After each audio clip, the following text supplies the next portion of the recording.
বুড়িগঙ্গা নদীর তীরে অবস্থিত এই ভিন্নধর্মী হাসপাতাল, যেখানে মানুষ কিংবা পশু পাখির চিকিৎসা করা হয় না।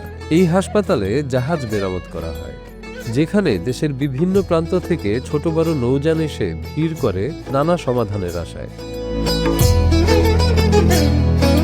বুড়িগঙ্গা নদীর তীরে দাঁড়িয়ে আছে সারি সারি জাহাজ।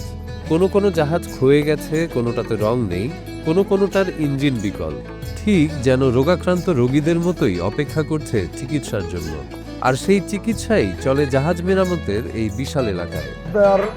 যত ধরনের নতুন কাজ, নতুন জাহাজ তৈরি করা এবং পুরাতন বডি রিপেয়ারিং করা হয়। দেখা গেল যে ওটার অনেক বয়স হয়ে গেছে, উঠানোর পরে ডগইয়ার্ড করানোর পরে আবার ওটা 2-3 বছর 2.5 বছর চালানোর মতো উপযোগী হয়ে যায়। আবার 2 বছর 2.5 বছর 3 বছর পরে আবার ডগইয়ার্ড আইনা কাজ করাইতে হয়।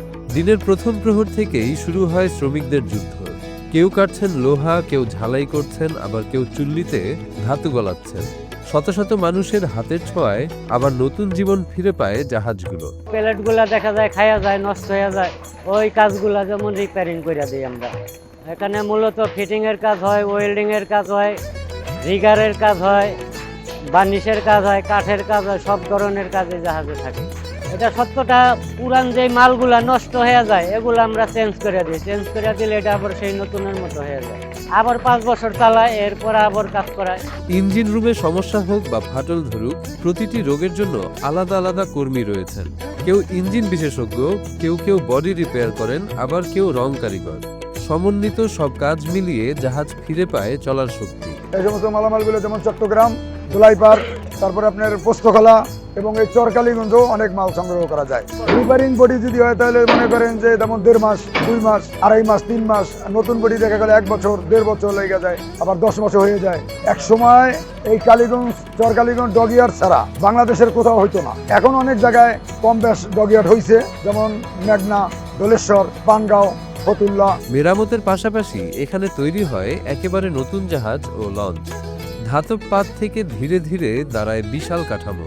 ইঞ্জিন বসানো, ডেক প্রস্তুত করা, কেবিন সাজানো, সব মিলিয়ে নতুন নৌযান বাণিজ্যে যাওয়ার আগে পূর্ণ রূপ পায় এখানেই। যেমন দেখা গেল মালবাহী জাহাজ 4 থেকে 5 কোটি, 8 কোটি, 10 কোটি মালবাহী জাহাজ। এগুলো সার্ভিস দেখা গেল যে 10 কোটি, 15 কোটি, 20 কোটি এরকম আছে। এগুলো আছে যেমন সর্বনিম্ন দেখা গেল যে মিডিয়াম কাজও হয়, তাতেও মনে করেন একটা জাহাজ ডগইয়ার্ডের বিল সহ, কন্ট্রাক্টরের বিল সহ, মালামাল সহ দেখা গেল যে 20 লক্ষ, 30 লক্ষ, 40 লক্ষ, 50 লক্ষ টাকা পড়ে যায়। এই শিল্পের উপরে নির্ভর করে বহু মানুষের জীবিকা। তবে পরিশ্রম বেশি এবং দুর্ঘটনার ঝুঁকি থাকায় নতুন প্রজন্মকে এই পেশায় আনতে সমস্যায় পড়ছেন মালিকরা।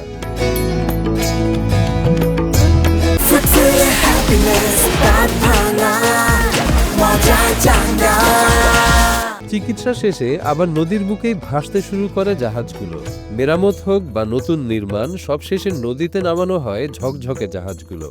দেশের পণ্য পরিবহন, যাত্রী চলাচল সহ নৌ অর্থনীতির বড় অংশ টিকে আছে এই শিল্পের উপর। আমি হলাম এই জাহাজের আটলান্টিক ক্রুজ জাহাজের ইনচার্জ। আমাদের এই জাহাজটা নর্মালি আপনার সমুদ্র পথে চলে, অর্থাৎ কক্সবাজার টু সেন্ট মার্টিন পর্যটকবাহী জাহাজ। প্রতি বছর আমরা ওখানে পরিচালনা করি জাহাজটা। তো এইটার একটা মেনটেন্যান্স শিডিউল আছে, প্রতি 2 বছর পর ডগে উঠে যাওয়া হবে।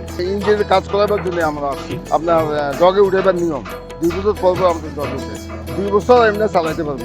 আসলে ডগে উঠে পাওয়ার পরে নতুনই লাগে, যেহেতু জাহাজের সব রিপেয়ারিং কাজ করার পরে, পেন্টিং ওয়ার্ক করার পরে নর্মালি জাহাজটা যখন ডক থেকে নামায় নতুনই মনে হয় বন্দর। সেহেতু এখানে কাছাকাছি পোস্তগোলা জাহাজের যে সমস্ত ইকুইপমেন্টগুলো দরকার, নেভিগেশন এবং প্লাস ইঞ্জিন এবং অন্যান্য সাইডের প্লেট যা কিছু দরকার এখানে অতি সহজে পাওয়া যায় বিদায়, এবং ট্রেনিং করতে সুবিধা। এই জন্য অনেকগুলো জাহাজ মেরামত করার জন্য। বুড়িগঙ্গা তীরের এই জাহাজের হাসপাতাল একদিকে যেমন পুরনো জাহাজকে নতুন জীবন দেয়, তেমনি দেশীয় নৌযান নির্মাণ শিল্পেও রাখছে বিরাট অবদান।